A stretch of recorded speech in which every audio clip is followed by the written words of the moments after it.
If I make a dish, I can make it a business with Squarespace, where I cook up more success.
Hold on. We ain't live yet. should be live. It said we live. There we go. Anyway, Your audio should be welcome live back now. to another episode of Perfect Balance Podcast. People having good conversations over here. Without further ado, let's get right into it. So, as you can see from the title of this video, single mother homes.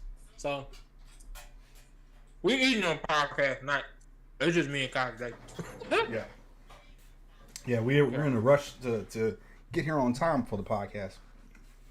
Right. But so we snacking and go. To be honest, y'all might just get 30 minutes of us instead of an hour. Why you bullshitting? Yeah, why you bullshitting? But nah. So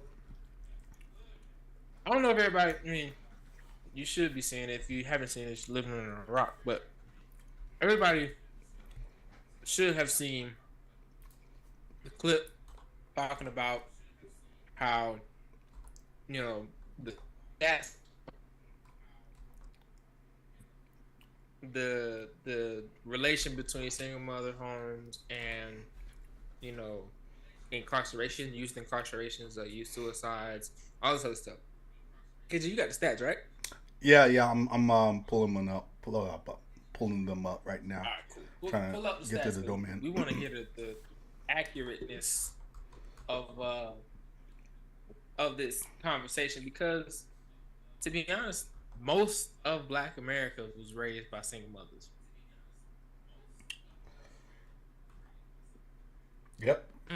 Well, nowadays, Especially nowadays. I think more like my generation, I think definitely it was kind of on the upslope. damn it. Even more. Yeah. Back in the 80s, you know, were mostly raised by single mothers because, you know, the crack pandemic and all that stuff. And then now it just transitioned and trickled down to my generation, 90s babies, and then it's a continuous cycle. So, you know, we're gonna talk about that and then how to reverse this curve, and then we're gonna get out of here. So, when we do talk about these stats and talk about the data, everything is generalized. And one video that I looked at, it was a generalization, and some people are like complaining that you generalize too much, or you can't generalize everything. Everything is based off of generalities. So these stats talk about the majority, not the outliers. So I consider myself to be an outlier because, yes, I fall into the percentage of growing up in a single family household, but I didn't follow the same statistics of the, 80% of Black men being locked up before a certain age. We're already beating the odds. So, yes. The other thing that needs to be pointed out is that this is not an attack on women by any means. This is actually more of a call out to the deadbeat dads out there, or the Black fathers that aren't able to be in their kids' lives. Like, this says more about them than it does about women. So I just want to make sure that's clear. All right. So how are we going to start this off? All right. So we're going to start talking about, and all of our data. You know what? Should I share the screen? Go ahead. Hold on. Let me set it up real quick. I know we doing this by the seat of our pants here, but let me set up the screen. So the stats that we're going to talk about and we're going to bring up are from, it's called blackdemographic.com. These stats are made by African American stats. The Black delegation. The Black delegation. We the Black delegation. And again, like, our podcast is made for the general public. and you don't necessarily have to be black to talk on our platform or even have a voice. It's just, this is educational for those that don't know. And the thing is, these aren't just these numbers just for black families, or this just across the board.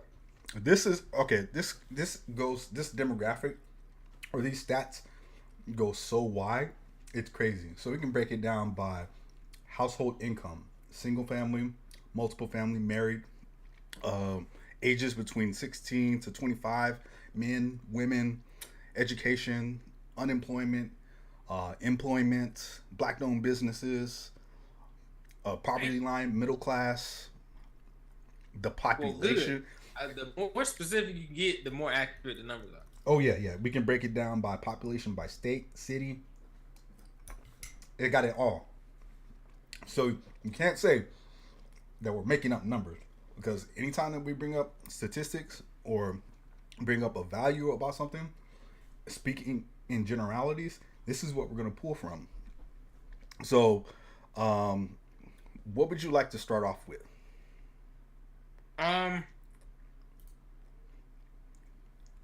Incarcerations, youth incarceration. Okay, let's do culture. Where is culture? Politics, segregation, crime, incarceration.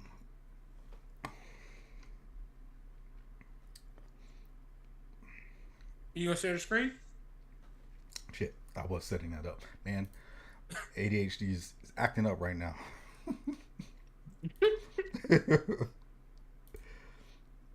I got hype. Let's see. Boom. I got that set up. Sidebar. These little twists from Domino will be hidden. Really? Yeah. A little garlic twist. Yeah. All right, here we go. There. So we're gonna do the we'll still be able to see the chat. People are sending in chat messages. Yo, what up, Trey Dilla? And then here we go. Hey, what's going on? Cool. Here we are with our stats, broken down by black prisoners by offense. Drug offenses make up 21% of black inmates, and this is all out of 100. So we have more people that are locked up for drug offenses.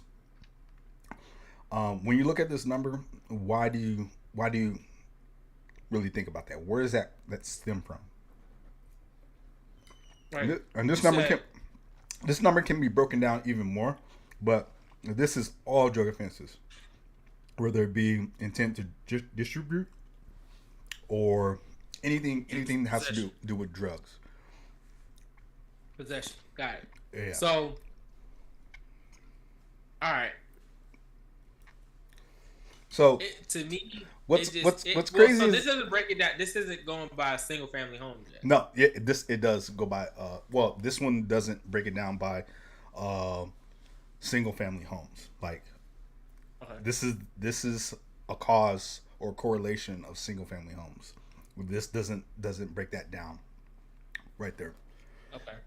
So 122,000 or 21% are in drug offenses. Yeah. So if you take a look at this, out of all inmates for drug offenses, it's 17% for the rest of them, and then 21%. 21% of those. So out of all inmates, including black people, 17.8% are drug offenses that make up all the prisons, right? 21% are black for drug offenses, which is a lot. Of that 17%. Granted,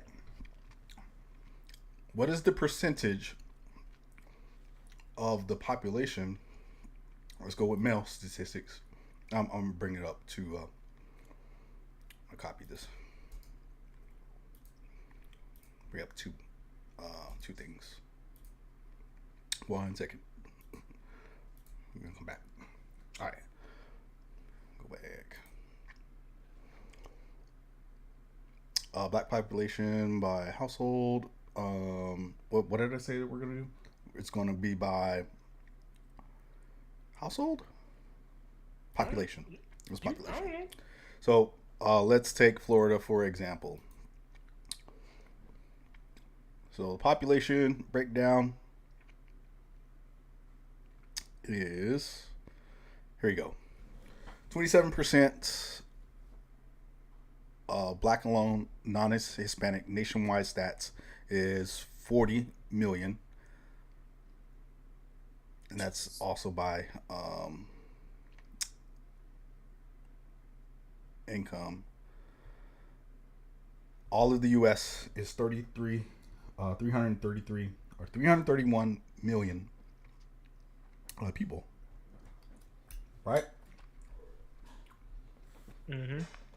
So the black household makeup for married couples is 27%. Living alone is 26%.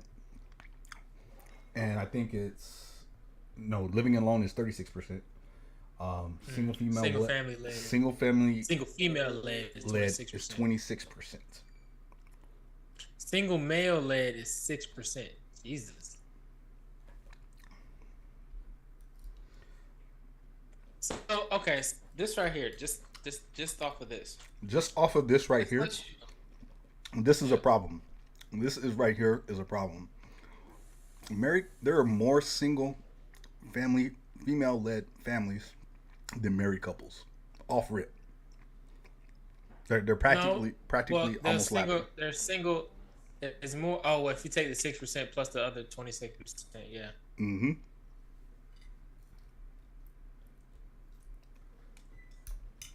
That's crazy. That's a problem. So when was this stat take? Let's see. It says 58% of all African Americans live in the South. 58%. Wow. I wonder if oh shit, let me go back up. When does this? Oh, I fucking hate these pop-ups. It said 2009 earlier. 2010, 2009. So that number could have very well shifted. Oh, Trump era. There we go. Yep. 2016. Go back. So it's pretty. So whenever the last census was done, that's when this actually gets made up. So the Census Bureau of 2001. This was the last data. So 1 year estimates, data profiles. That's where that is. So as of 2 years ago, and we're coming up on another census investigation, or not investigation, but what do they call it? Poll? Census poll? Mm-hmm. Coming up in about another year. So, okay. So let's get to the single mother homes, and what's the correlation between single mother homes and. So that number is 26%, right? Right. Wait, why are we looking at? Okay, there we go.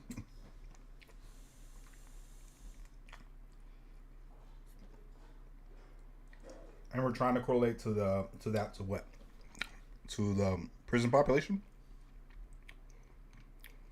Say what now? We're trying to correlate that to the prison population, correct?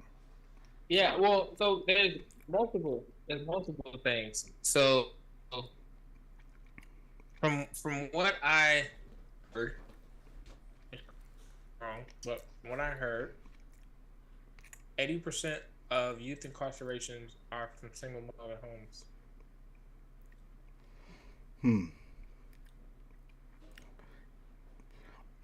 I wonder where they got that from.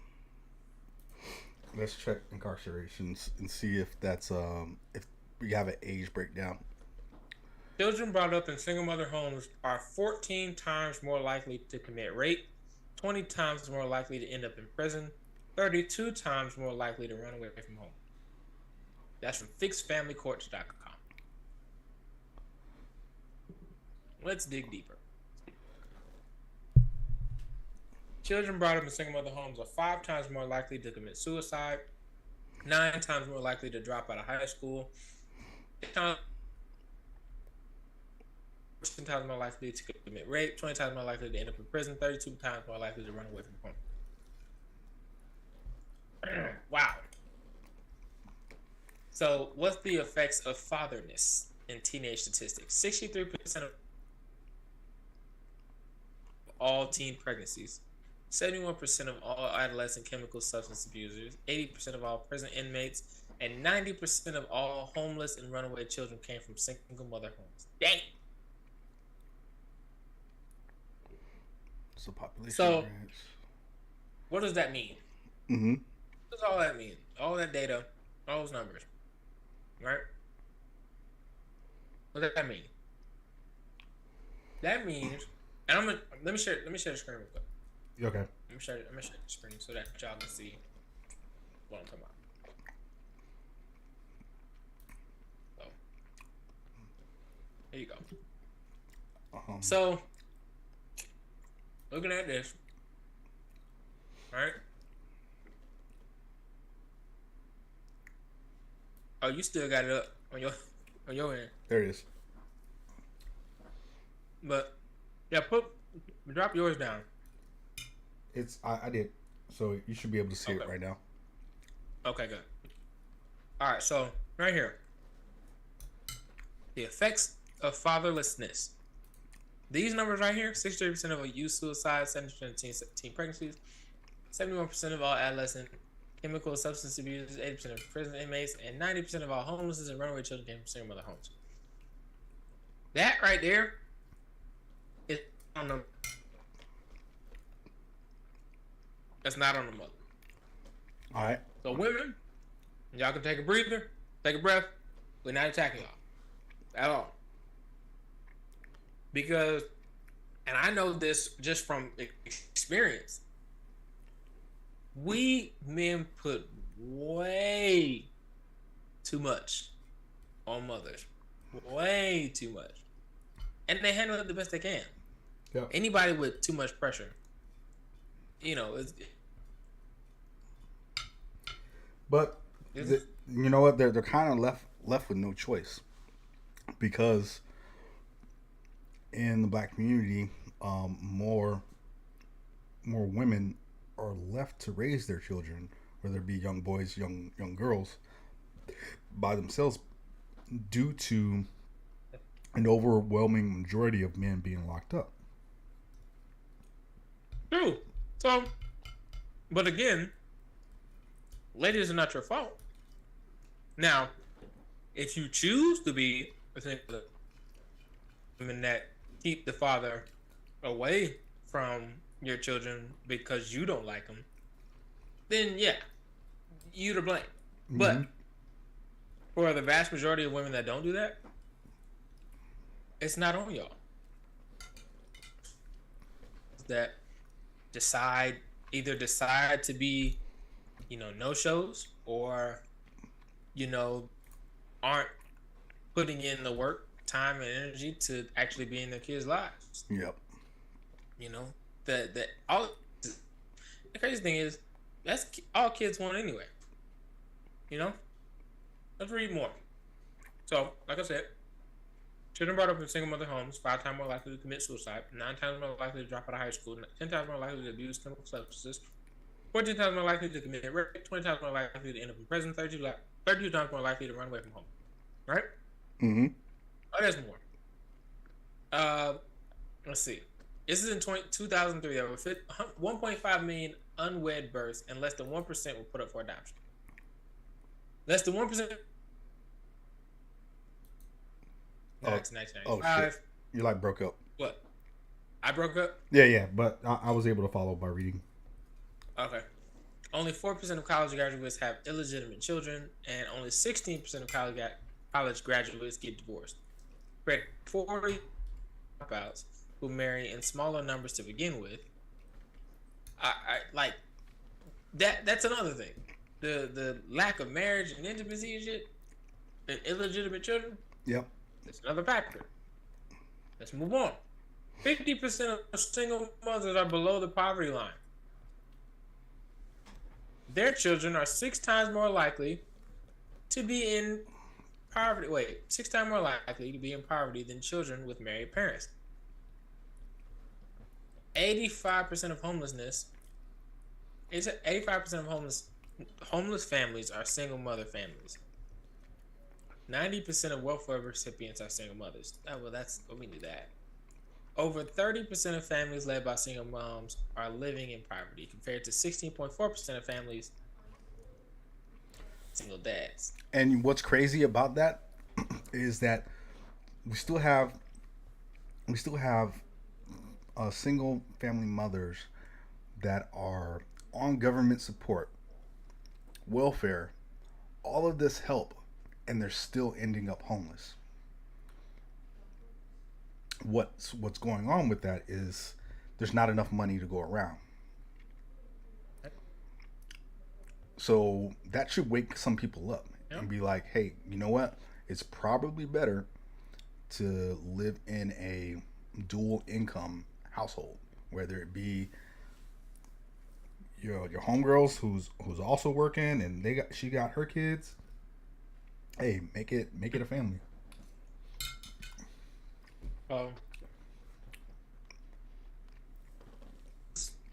It's time to step it up. Time to step it up. So we as a collective, we got to start looking at the data and asking the tough questions. So, and this goes right back into like policies. So I'm not gonna beat a dead horse and be like, okay, don't vote Democrat, don't vote Republican. Just take a look and listen to what politicians are saying and what they're talking about and what your stance is, and be able to back that number up. So, kind of off topic. You know that. What did you say? I didn't see the. Kind of off topic. Oh, who is that? What was that comment say from YouTube? We need a judicial system that does not favor economic advantages. Yeah.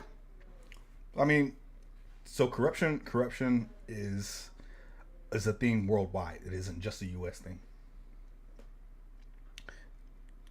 If I were to say anything,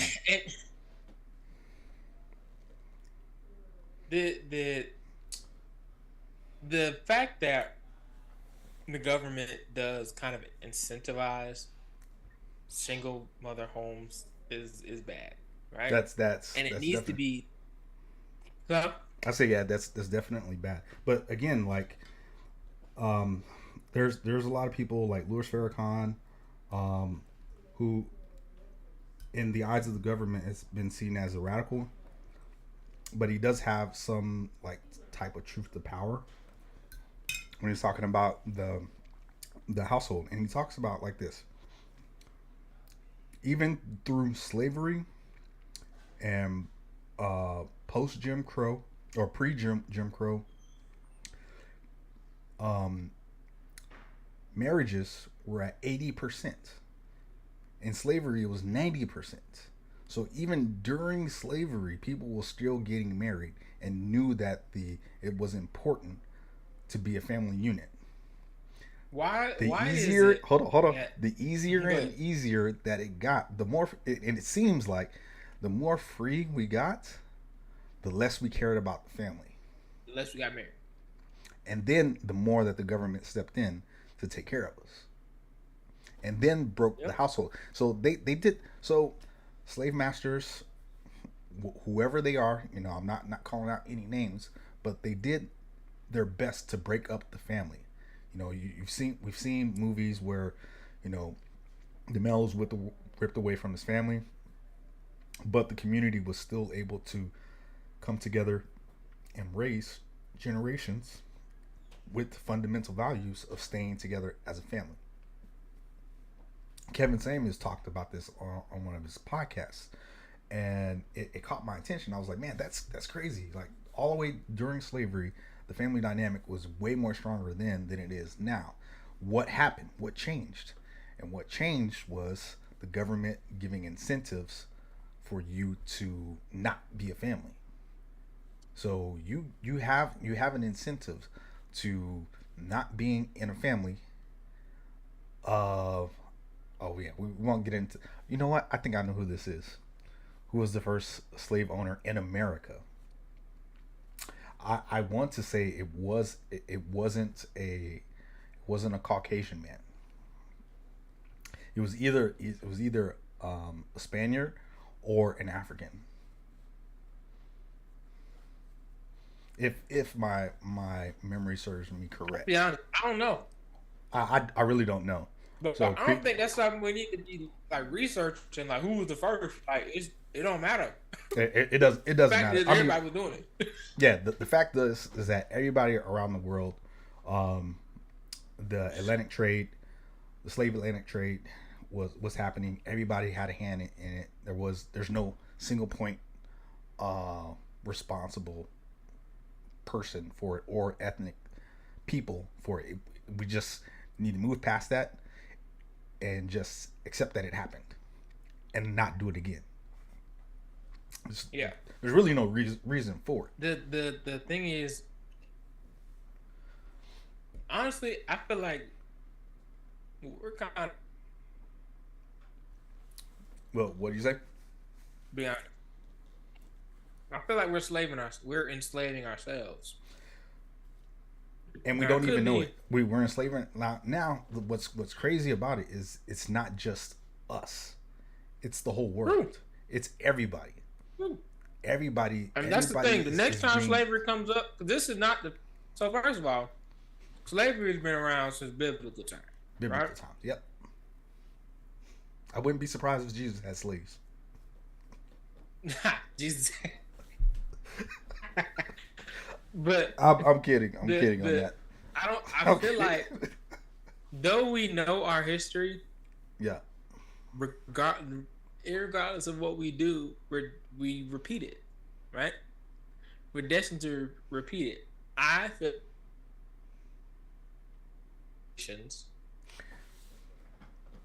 we will return to slavery, and it won't just be black people. That's the thing. It won't be black and white. It'll be the upper and lower class, and that's it. That's it. So It won't be. creepy pasta. I think this is Ted. Ted, say yes or no if this is you listening to. But speak truth. He says the current narrative is geared to create division. That is the modern day slavery. That is the modern day slavery. Just have them fight. Okay, it is Ted. Just create division amongst the commoners, and then let them divide each other up by racism, and let the racism divide them up even more by gender. And you know what? They'll stay busy fighting amongst each other and let us get away with sending money over to Ukraine. Oh shit, we're out of money. We need more money to send to Ukraine.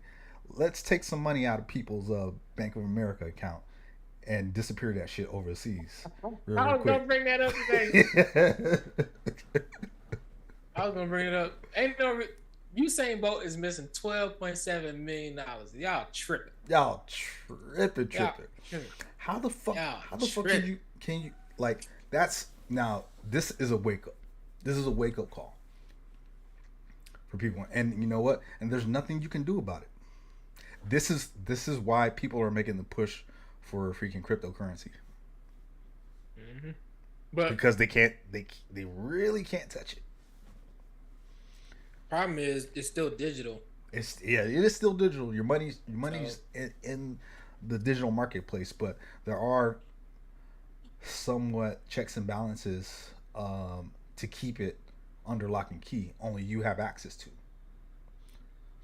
You know what will happen What? when crypto becomes a bank, like crypto whatever bank, then it's going to go back to the same way it is now. Yeah. Because what happens is banks will have access to your account Right. in order to pull whatever money out of it to pay bills, whatever yeah. reason. And that's the thing. Like That's what they'll do. once the government gets their own cryptocurrency where they can fluctuate the value of it, then it'll be socially accepted. it'll be accepted all over the world because they created it. They can control its value. It's just because there's so many cryptocurrencies out there, the value fluctuates. It's so unstable right now. You know what they have to do? You know what the government has to do to make it actual usable currency? It'll They have it's really gonna never happen. What? But this is what will have to happen. All right. Make it so that you can have Bitcoin, you can have Dogecoin, you can have Ethereum, all that. Great. But Okay. you won't be able to buy anything here unless you have US coin. Right. You have to convert it. And then it's going to be like, well, I have to transfer my money to US coin in order to buy. So same thing that did. The reason the US dollar is used worldwide is because of oil. Right. We didn't have oil, but we forced the world to oil with the US. Yeah. So If we force the world US coin, mhm. it becomes valuable then. um And everything else becomes obsolete. so now the issue with paper money and the dollar and all of this fake money that's just being generated out of nowhere, we no longer have a standard to back the money off of. We don't have that now. I know. So our money used to be backed by gold.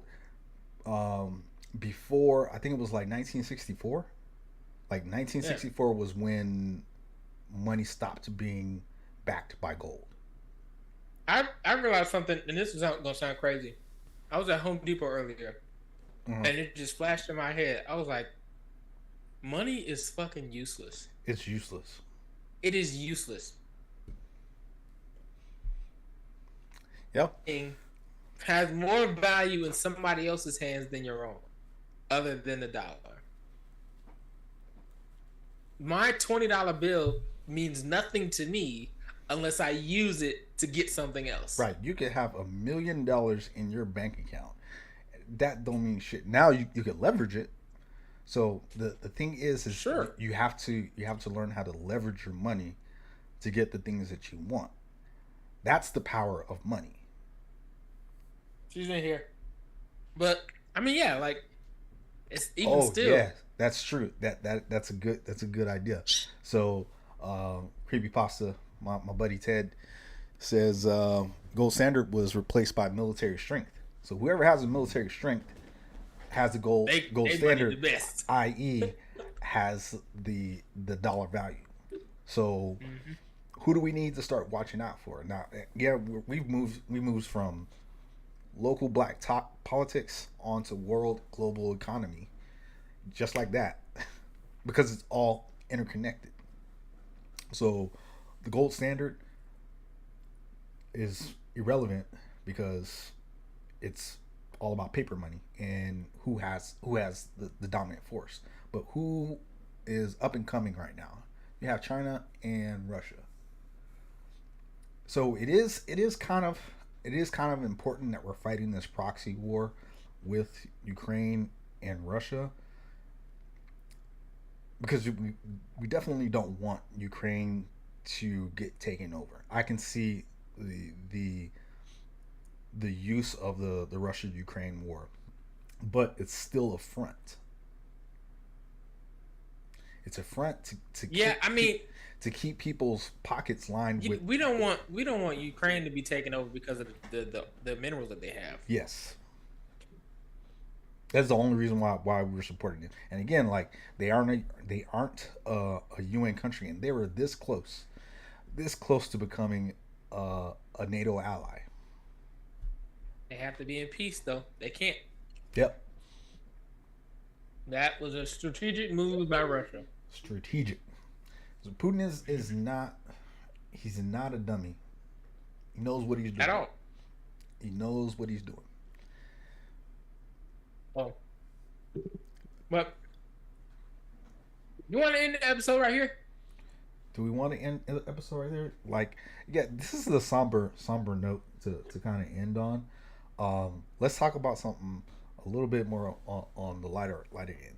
And I think you bring it up. I think the best way to bring it up is to talk about sports. Let's talk about what's coming up this weekend, bruh. Who we talking about? Oh, this weekend. This weekend. So yeah, we kind of talked So, about it. We talked about it on Wednesday. Monday. Wednesday? Was it Wednesday or Monday? It was Wednesday. Our last Wednesday. episode. So we talked about all the teams that are going to the divisional round.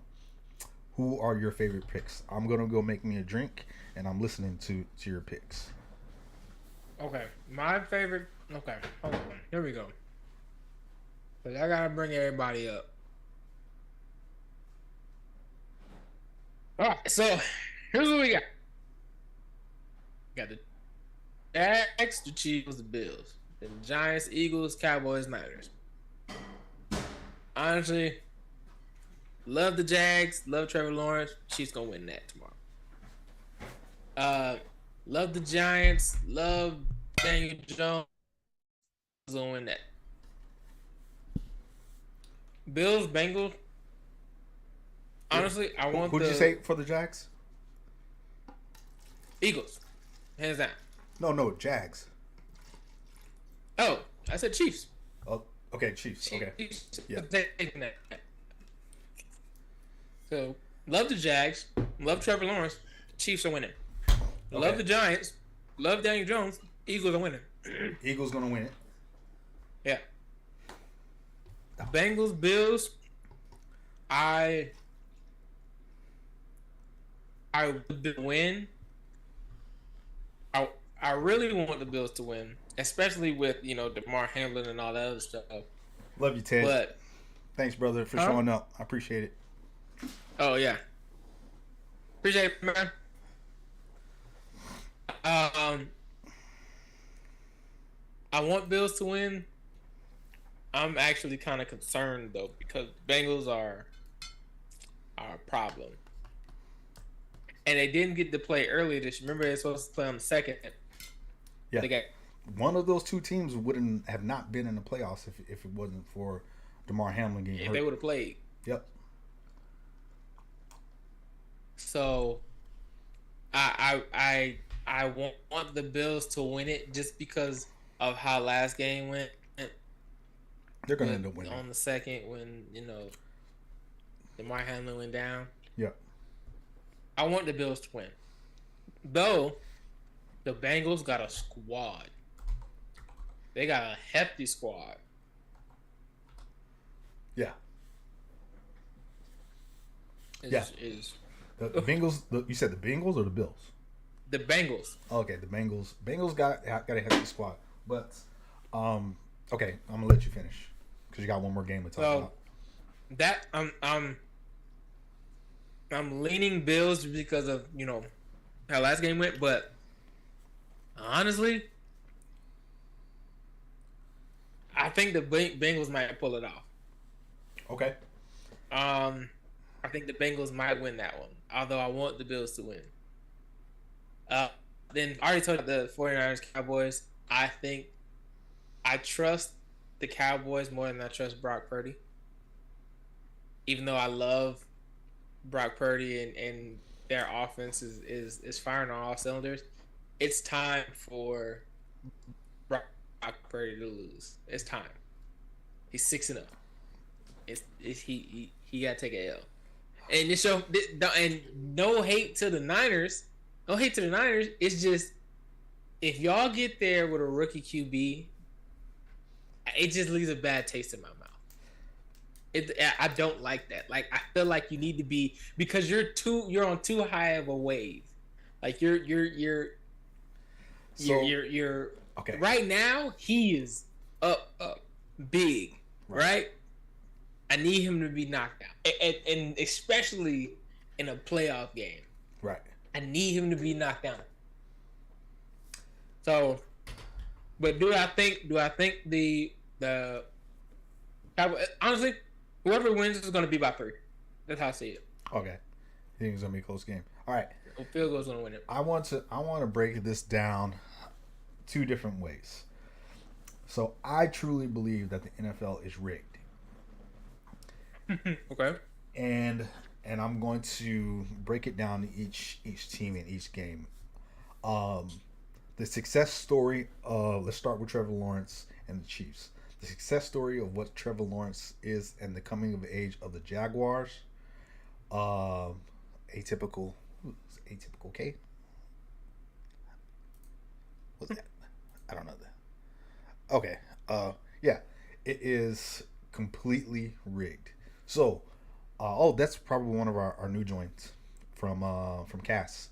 Yeah, shout out if you came from Cass's channel. That's my boy Cass. Um, Yep. so the rigged part of the game is, so Trevor Lawrence success story with the Kansas City Chiefs and the Jaguars, right? I think Mm-hmm. I think this is where that success story ends. We wanted to build up hype for Jacksonville, and stuff is going to come to light. Kansas City's a bigger team, just like you mentioned with San Fran, with the bubble needed to be burst. It's going to be a fight.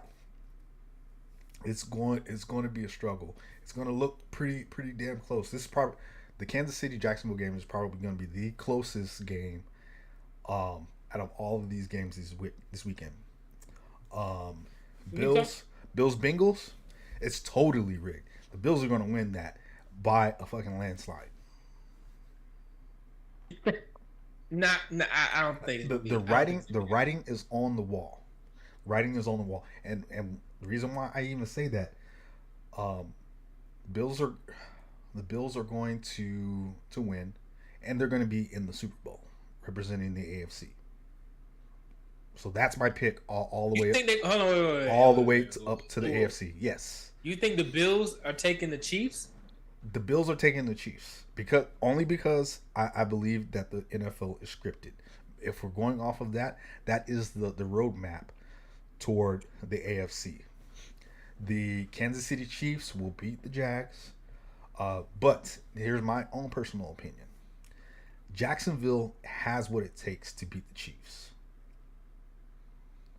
They do. They can hang with them in scoring. They can hang with them. Chiefs is a high scoring game. That's a high scoring game for sure. Yeah, the Bills. I see that. That's like 47-40 type game. The Bills.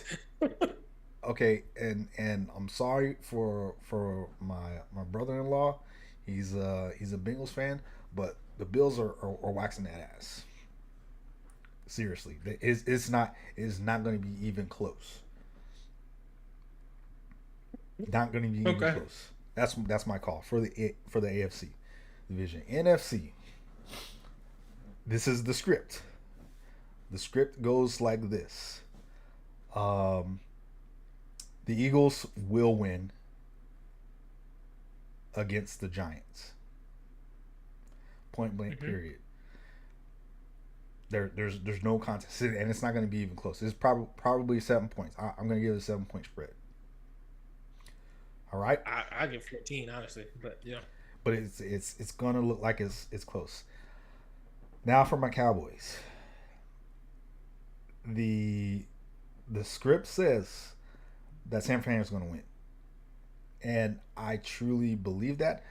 I honestly think, from judging off of this entire season, and this is my own personal opinion, not the script, judging off of the entire season, San Fran is a better team than the Cowboys overall because they have more weapons. They have more options to go with. Even if you pressure Purdy, there's more short passes. He's got everybody out there. He's got everybody. There's more short passes he can go. They can run the ball if they don't believe in his arm. And the defense for the Dallas Cowboys is strong, but they cannot stop the run all game long. They have been really weak against the run. And when you have a running back like Deebo Samuel, that's tough to stop him, even if you could stop. That's tough to stop. So that hurts me with every being in my heart. Honestly, even saying that, even speaking that into existence. But that's the way I think it's gonna go. Now, here's the delusional side of me. The Cowboys are definitely winning. Are definitely winning. The Cowboys are definitely he winning. watch football all season type game. Yo, so y'all saw what we did to Brady. Y'all saw what we did to him. That's not good. Who is Purdy? Who is this third string quarterback? Mr. Irrelevant. Mr. True. Irrelevant. Drafted last. He got picked last. Are you serious? We beat the GOATs at home for the very first time in 7 appearances. Y'all want a playoff road game? And we run a playoff road game. Go Cowboys. Yeah, feel like tell, right now, tell them, y'all- baby. Tell them, baby. Go Cowboys. I feel like y'all are riding the wave right now. I So, feel like y'all are definitely If riding the wave. if and, we and ride it- if if- y'all keep the momentum, if we riding on all cylinders, the Cowboys are not going down. They're not. They're not going to go down. So, see, here's my thing. wait, I got one more. And then my real pick for the Giants Eagles game. I think Big Blue's got what it takes because the Eagles are going to slip on them. They're going to sleep on them. The Giants are going to pull up an upset. I'm telling you, no, they're not. Oh, I'm telling you, Jalen no, they're not. Jalen Hurts is still questionable.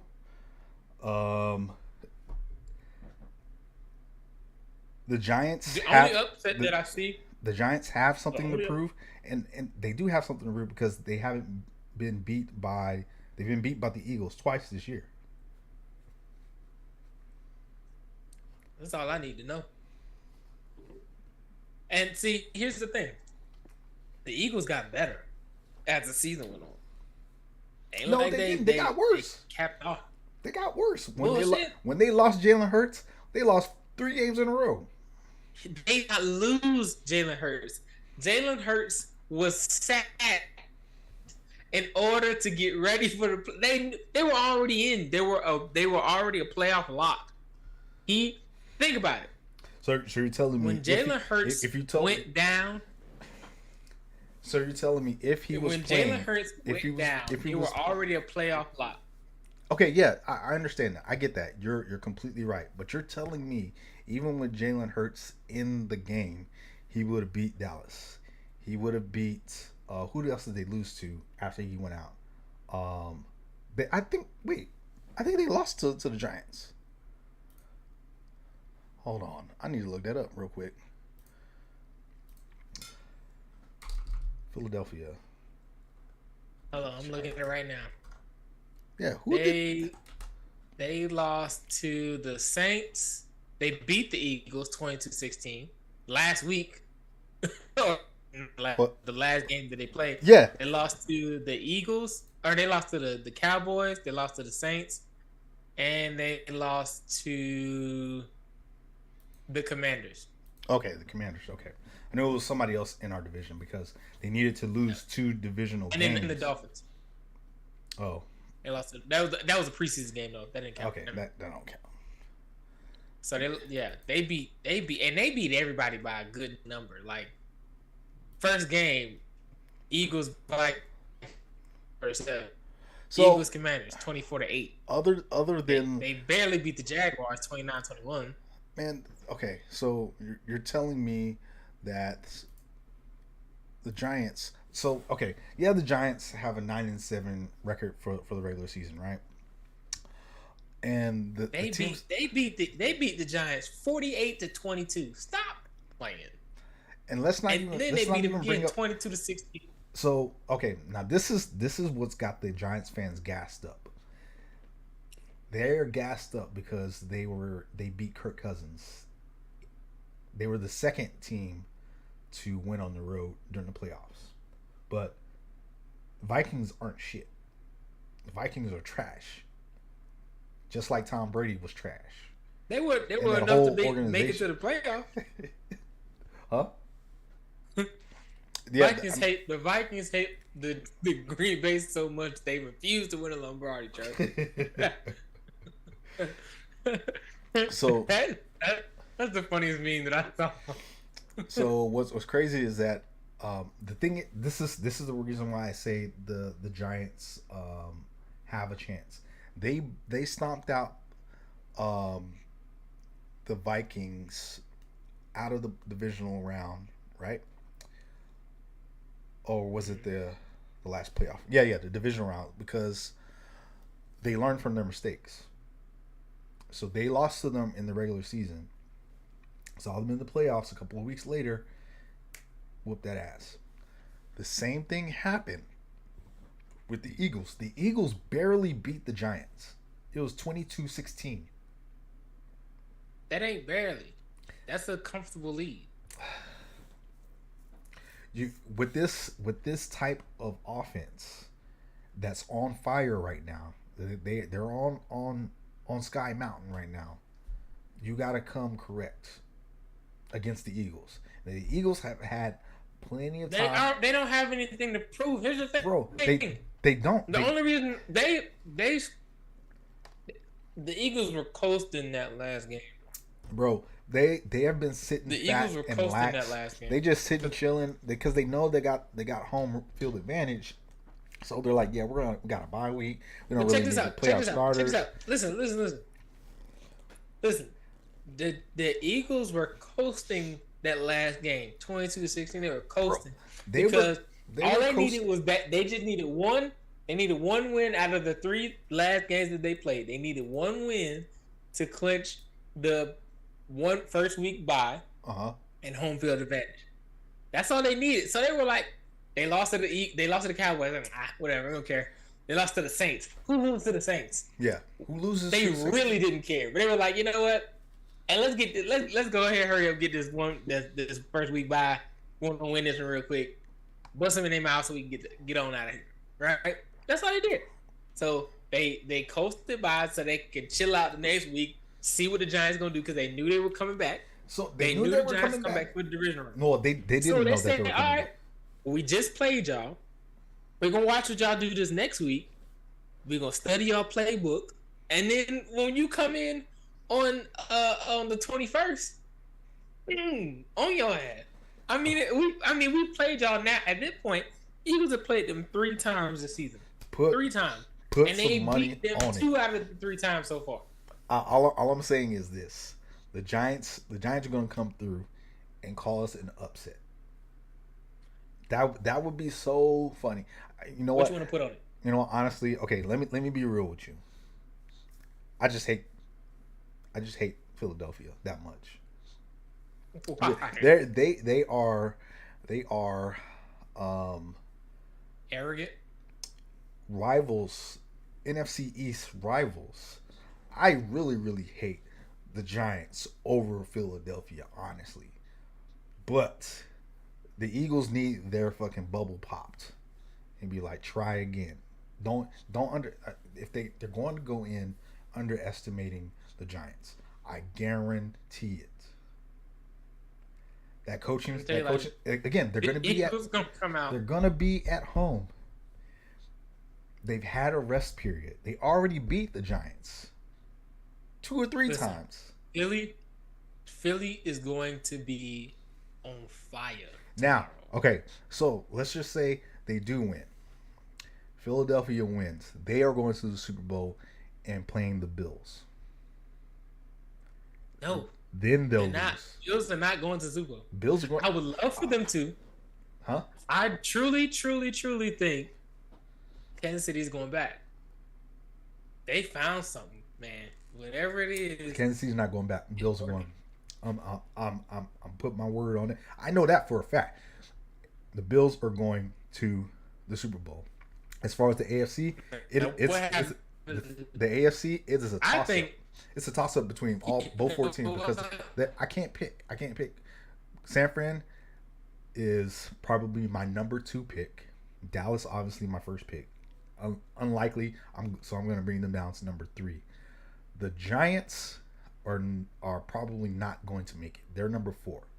So it's the Eagles, the Cowboys. Eagles, San Fran, Cowboys, Giants. That's my San Fran. I said San Fran is like going. I think San Fran is definitely going. They're gonna if they beat the Cowboys, they're definitely beating Philadelphia. No. Yes, No. And if Philadelphia loses to the Giants, they're mopping the Giants. San Fran's gonna mop the floor with the Giants. Here's what's gonna That's happen. how it's gonna go. Here's my four. All right.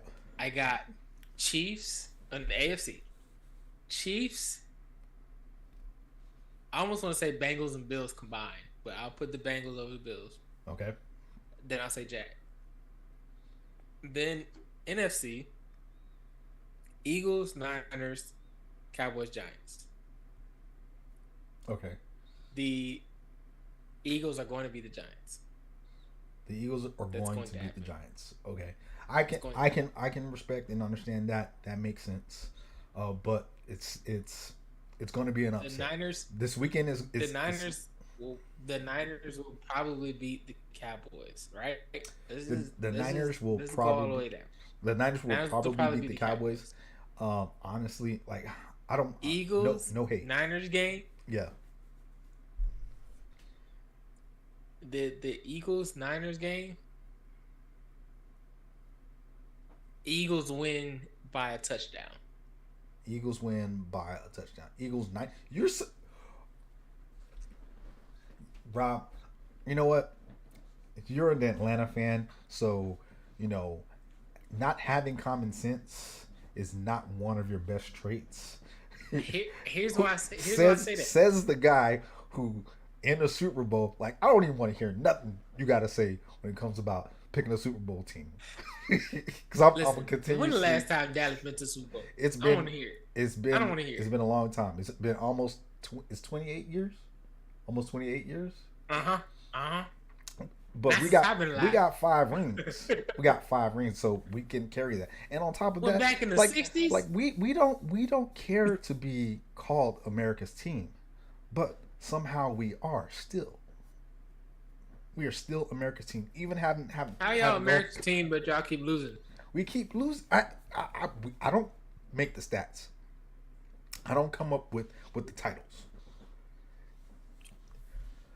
Here's what I'm saying. If you watch Niners the game, will probably beat the all I'm saying Cowboys. is if you watch the If the game Niners- this listen. coming up weekend, they are going to mention, they're going to say it, America's team, the Dallas Cowboys. Based on how San Fran plays Cowboys, I keep breaking up. I know it. Yeah, Based on how the Niners play the Cowboys,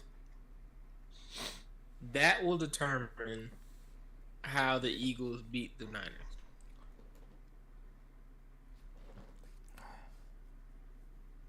how the Eagles beat the Niners. Yeah, that will determine how the Eagles beat the Niners. Based on how San Fran plays Dallas. Yes. Okay. If San Fran squeaks by Dallas, they're losing by a lot. If San Fran beats Dallas by touchdown or more, it's going to be a very, very close game. All right. You're going to have to walk back that statement when the Giants beat the Eagles. And I'll put that on everything. I'll put that on We'll everything. see, but I'm pretty sure. We shall see. There is no scenario where I have the Eagles going to the Super Bowl. It's Okay. It's San Francisco, the Giants, then the Cowboys. You got Eagles last. The Eagles last. There's no scenario where I have the Okay. have the Eagles. Clearly, ladies and gentlemen, Kai has been drinking a lot of Taylor and Port, the delusion sets give in. him a chance. The delusion. Hey, this Tito's got me. That's what it is. Yeah. That's what it is. I don't know if y'all saw him pour that drink earlier, but that's what it's starting to kick in.